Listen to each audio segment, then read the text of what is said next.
North ఇండియాలో బీజేపీకి అనుకోకుండా కొత్త సమస్య మొదలైంది. రాజ్పుట్స్ వీరు గుజరాత్లోని, అలాగే రాజస్థాన్, ఉత్తరప్రదేశ్, మహారాష్ట్ర, ఇలా నార్త్ ఇండియాలో చాలా ప్రాంతాల్లో ఉంటారు. సో రాజ్పుట్స్ ఇప్పుడు బీజేపీ పైన తిరుగుబాటు చేస్తున్నారు. ఏకంగా బాయ్కాట్ బీజేపీ అనే క్యాంపెయిన్ నడుపుతున్నారు. యూపీలో ఒక్క యోగి ఆదిత్యనాథ్ మినహా మిగతా బీజేపీ నేతలందరినీ బాయ్కాట్ చేయమని పిలిపించారు. ఎందుకంటే ఆదిత్యనాథ్ అలాగే రాజ్నాథ్ సింగ్లు రాజ్పుట్ కమ్యూనిటీ, ఠాకూర్ కమ్యూనిటీకి చెందిన వాళ్ళు. అందువల్ల వాళ్ళ మినహా మిగతా బీజేపీ నేతలను బాయ్కాట్ చేయాలని రాజ్పుట్ సంఘాలు పిలిపిస్తున్నాయి. ఈ ప్రాబ్లం ఎక్కడొచ్చిందంటే పర్షోత్తం రూపాలా అని కేంద్ర మంత్రి, ఈయన గుజరాత్ రాజ్కోట్ నుంచి బీజేపీ అభ్యర్థిగా ఎంపీగా పోటీ చేస్తున్నాడు. సో ఆయన వాల్మీకి సమాజ్ అనే ఎస్సీ కమ్యూనిటీ మీటింగ్లో మాట్లాడుతూ రాజ్పుట్ల పైన అనుచిత వ్యాఖ్యలు చేశారు, అన్వారంటెడ్ కామెంట్స్ చేశారు. ఆయన వాల్మీకిలను, దళితుల్ని మెచ్చుకునే క్రమంలో రాజ్పుట్లను ఇన్సల్ట్ చేస్తూ మాట్లాడాడు. బ్రిటిష్ వారికి వ్యతిరేకంగా వాల్మీకిలు ఎన్ని అత్యాచారాలు జరిగినా, ఎంత అణచివేతను ఎదుర్కొంటున్నా వీరోచితంగా పోరాడారు.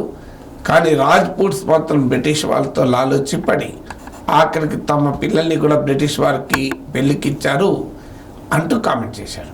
సో రాజ్పుట్స్ లొంగిపోయారు బ్రిటిష్ వారికి అని. సో ఇది సహజంగానే రాజ్పుట్ కమ్యూనిటీ అంటే క్షత్రియ కమ్యూనిటీ. సో క్షత్రియ కమ్యూనిటీ మొదలై చాలా పౌరుషాలకు, వీరావేశాలకు మారిపోయారు. సో రాజ్పుట్ కమ్యూనిటీ చాలా తీవ్రంగా స్పందిస్తూ దేశమంతటా సోషల్ మీడియాలో పెద్ద క్యాంపెయిన్ నడుపుతున్నారు, పోస్టర్స్ క్యాంపెయిన్ నడుపుతున్నారు. వాళ్ళ సింగిల్ డిమాండ్ ఏంటంటే పర్షోత్తం రూపాలకు టికెట్ ఇవ్వద్దు అని. పర్షోత్తం రూపాల క్షమాపణ కూడా చెప్పాడు, బహిరంగ క్షమాపణ. కానీ బహిరంగ క్షమాపణతో రాజ్పుట్ కమ్యూనిటీ ఇవాళ ఊరుకునే ప్రసక్తి లేదు అంటున్నారు. మీరు ఇవాళ ఇలాగే క్షమాపణ చెప్తారు, ఎన్నికల తర్వాత మళ్ళీ కూడా మాట్లాడతారన్నది వాళ్ళ ఆరోపణ. ఇప్పటికీ రాజ్పుట్స్, క్షత్రియాస్ తమకు సరైనటువంటి గుర్తింపు లేదు అని ఆందోళన వ్యక్తం చేస్తున్నారు. అలాంటి సమయంలో రూపాల వ్యాఖ్యలు వచ్చాయి. సో రూపాలను బీజేపీ అభ్యర్థిగా తొలగించడం తప్ప మరో దానికి మేము రాజీ పడమని రాజ్పుట్స్ అంటున్నారు. సో రూపాలను తొలగించాలంటే బీజేపీకి మరో తలనొప్పి. ఇప్పుడు ఎలాగైతే రాజ్పుట్స్ సౌరాష్ట్ర, కచ్ ప్రాంతంలో ఒక బలమైన కమ్యూనిటీగా ఉంటారో, కనీసం ఒక 7 సీట్లు, గుజరాత్లో 26 సీట్స్లో కనీసం 7 సీట్స్లో వీళ్ళ ఫలితాలను కూడా ప్రభావం చేసే స్థాయిలో ఉంటారు అని అంటున్నారు. అలా అని చెప్పి పర్షోత్తం రూపాలకు పోటీ నుంచి విరమింపజేస్తే రాజ్పుట్లు సాటిస్ఫై అవుతారేమో, కానీ ఇంకో కమ్యూనిటీ నిరసన దిగే అవకాశం ఉంది. సో రూపాలకు కూడా బలమైన పాటీదార్ కమ్యూనిటీ, కడ్వా పటేల్ కమ్యూనిటీకి చెందినవాడు. పాటీదార్లో వివిధ శాఖలు ఉంటాయి, అందులో ఒక శాఖ అయిన కడ్వా పటేల్ కమ్యూనిటీకి చెందినవారు. మొత్తం పాటీదార్ కమ్యూనిటీ 14 to 16% ఉంటారు గుజరాత్ పాపులేషన్లో. మనందరికీ తెలుసు పాటీదార్ రిజర్వేషన్ పోరాట నేపథ్యంలో బీజేపీ కొంత దెబ్బతిన్నది కూడా పొలిటికల్గా. సో అందువల్ల ఒక బలమైన సామాజిక వర్గమైన కడ్వా పటేళ్లను మళ్ళీ దూరం చేసుకున్న వాళ్ళం అవుతాం. ఈ రూపాల వ్యాఖ్యల డ్యామేజ్ను తగ్గించే పని చేద్దాం అని బీజేపీ నాయకత్వం ఆలోచిస్తుంది. కానీ రాజ్పుట్స్ మాత్రం మాకు రూపాల అభ్యర్థిత్వాన్ని రద్దు చేయాలని వాళ్ళు డిమాండ్ చేస్తున్నారు.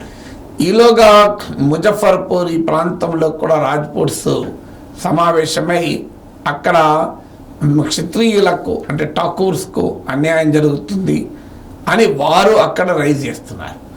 రాజస్థాన్లోని బార్మేర్లో రవీందర్ భాతి అని ఇతను ఏబీవీపీ నాయకుడు, యూనివర్సిటీ స్టూడెంట్స్ యూనియన్ ప్రెసిడెంట్గా కూడా చేశాడు. కానీ లాస్ట్ అసెంబ్లీ ఎలక్షన్లో బీజేపీ టికెట్ ఇవ్వకపోతే ఈ బార్మేర్ జైసల్మర్ బెల్ట్లో ఉంటుంది సరిహద్దు, ఈ మధ్య మోడీ కూడా వెళ్ళాడు. సో అక్కడ రవీందర్ భాటి ఇండిపెండెంట్గా ఎమ్మెల్యే గెలిచాడు. ఇప్పుడు ఆయన బార్మేర్ లోక్సభ నియోజకవర్గం నుంచి కేంద్ర మంత్రితో డైరెక్ట్గా పోటీ పడుతున్నాడు. సో ఇప్పుడు అక్కడ నుంచి వస్తున్న వార్తలు ఏంటంటే అసలు కాంగ్రెస్ గెలవడం, బీజేపీ గెలవడం కాకుండా ఈ ఇండిపెండెంట్ పార్టీ గెలవచ్చేమో అని భారీ ఎత్తున క్రౌడ్స్ ఉపలబ్ధి చేస్తున్నాడు.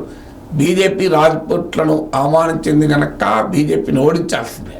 సో ఈ రవీందర్ సింగ్ భాటి కూడా రాజ్పుట్, సో వీళ్ళని ఓడించాలని. అలాగే ఉత్తరప్రదేశ్కి వచ్చే వరకు రాజ్కోట్ల క్యాంపెయిన్ ఏంటంటే యోగి ఆదిత్యనాథ్ ఎన్నికల తర్వాత మార్చబోతున్నారు, ఎన్నికల తర్వాత ఉండనివ్వరు, ఇప్పటికే భరించలేకపోతున్నారు అన్నది వాళ్ళ వాదన. ఎందుకంటే యోగి ఆదిత్యనాథ్ హిందుత్వ ఐకాన్గా మోడీ అమిత్ షాలు కానప్పుడు ప్రధానమంత్రి పదవికి కూడా ఒక అభ్యర్థిగా ఉంటాడు. అందువల్ల ఇప్పుడే తమ ప్రత్యర్థి కాబోతున్న కట్టు సై చేయబోతున్నారన్న దిగులు కూడా ఈ క్షత్రియ కమ్యూనిటీలో ఉంది.